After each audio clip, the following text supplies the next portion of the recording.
Audioton mempersembahkan sebuah audiobook yang berjudul Aku Bukan Wanita Penggoda. Buah karya dari autor Elis Kurniasih. Memasuki bab ke-25. Apa aku keterlaluan? Bersama saya Sensen, selamat mendengarkan. Di kamar hotel Kuala Lumpur, Kenan sama sekali tak memikirkan Vanessa. Bahkan ia lupa untuk mengabarkan kekasihnya itu. Padahal kemarin ia telah berjanji pada Vanessa akan menelpon kembali. Namun Vanessa seperti sesuatu yang sudah tidak penting bagi Kenan. Sebenarnya, sudah 2 tahun terakhir ia merasa hubungannya dengan Vanessa semakin hambar. Rasa itu semakin terasa justru setelah peresmian pertunangan mereka 1 tahun yang lalu. Kenan terpaksa mengiyakan pertunangan itu karena desakan dari sang ibu dan orang tua Vanessa. Karena ia merasa telah lama mengenal Vanessa dan malas untuk menjalin hubungan lagi dengan wanita baru. Akhirnya ia pun menyetujui. Kenan juga paling sulit dekat dengan lawan jenis. Lagi pula ia pun merasa pernah melakukan hubungan badan dengan sang kekasih. Hal itu juga yang menguatkan dirinya untuk mengambil keputusan. Teriak Hanin dari dalam kamar mandi. Ia kesal karena di dalam lemari itu tak menemukan pakaian yang layak ia pakai. Kenan yang tengah duduk di atas ranjang pun langsung berdiri ke sumber teriakan itu. Ada apa? Kenan langsung membuka pintu kamar mandi tanpa mengetuk lagi. Hanin yang belum siap sontak menarik handuk yang ada di sana dan langsung menutup bagian depan. Tubuhnya pun sengaja berhadapan ke arah Kenan, agar bagian belakang yang belum tertutupi handuk itu tidak terlihat oleh pria itu. Kalau masuk tuh ketuk dulu. Kamu berteriak kencang, ada apa? Kenan berjalan menghampiri Hanin. Stop, jangan mendekat. Hanin kembali memperingatkan pria yang sudah sah menjadi suaminya secara agama di negara Malaysia. Namun belum terdaftar di negaranya sendiri. Kenan tersenyum menyeringai. Aku sudah melihat tubuhmu yang tidak memakai apapun. Bahkan aku sudah menelusuri semuanya dengan bibirku. Dasar licik. Sungut Hanin yang mulai melangkah mundur, hingga tubuhnya terbentur dinding. Kenan semakin tertawa, lalu ia menghimpit tubuh Hanin. Sepertinya, aku ingin mengulang kejadian itu. Jangan harap. Kenapa? Aku berhak melakukannya, bukan?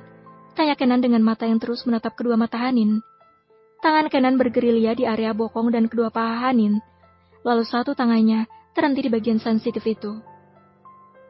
Ia menggerakkan jari telunjuknya di sana, lalu mengobrak-abrik bagian sensitif itu, membuat Hanin menggigitkan bibirnya, menahan agar suara desahan itu tidak keluar. Sudah berapa kali Gunawan menggunakan ini? Tanyanya berbisik. Dada Hanin bergemuruh mendengar pertanyaan Kenan yang sifatnya merupakan sebuah penghinaan. Ia menggelengkan kepalanya. Cukup, lepaskan tanganmu. Akhirnya, desahan itu lolos dari mulut Hanin. Kenan semakin menyeringai. Kamu mudah sekali basah, sayang. Apa Gunawan juga sering melakukan ini? Atau kamu pun sering melakukan ini dengan pria lain? Kepala Hanin menggeleng dengan cepat sambil terus menggigit bibirnya. Karena gerakan jari Kenan semakin cepat bergerak di bawah sana, membuat tubuh Hanin serasa ada yang ingin meledak. Hati Hanin teriris mendengar perkataan Kenan yang memfitnahnya. Padahal Kenan adalah satu-satunya pria yang memperlakukan Hanin seperti ini. Tanpa disadari, Hanin mengerang melepaskan pelepasannya akibat ulah jari Kenan yang bertubi-tubi menyerang miliknya. Kenan tertawa. Kamu menikmatinya, wanita penggoda? Ternyata benar dugaanku. Kamu tidak sepolos wajahmu. Kemudian Kenan menarik jarinya dari sana dan segera mencuci, lalu meninggalkan Hanin yang masih berdiri bersandar di dinding. Setelah Kenan keluar dari kamar mandi itu, tubuh Hanin merosot. Ia menangis, tubuhnya lemas bercampur perih di bagian intinya, karena Kenan memainkan jari itu dengan brutal di area yang belum pernah tersentuh oleh siapapun sebelumnya. Kenan kembali mendudukkan dirinya di tepi ranjang. Ia memandangi jari yang digunakan untuk memperdaya wanita yang telah resmi menjadi istrinya.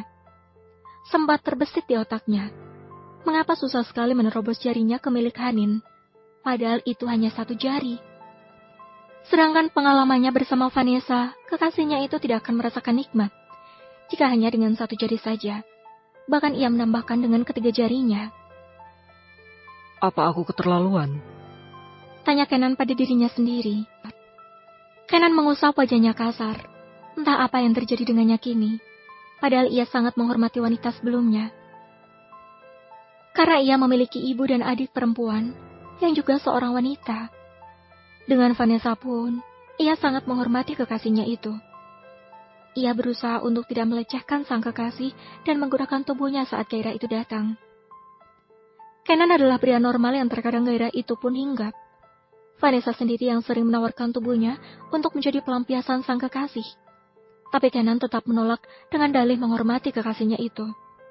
Namun dengan Hanin, ia pun tak mengerti mengapa bisa sekejam ini. Apa ini karena Hanin pernah menyakiti hati Kiara dan menjadi wanita yang dicintai Gunawan? Hingga membuat sang adik kesayangan pernah ingin mengakhiri hidupnya? Atau sebenarnya, dia sendiri yang sudah tergoda oleh pesona Hanin? Entahlah, ia semakin tak mengerti.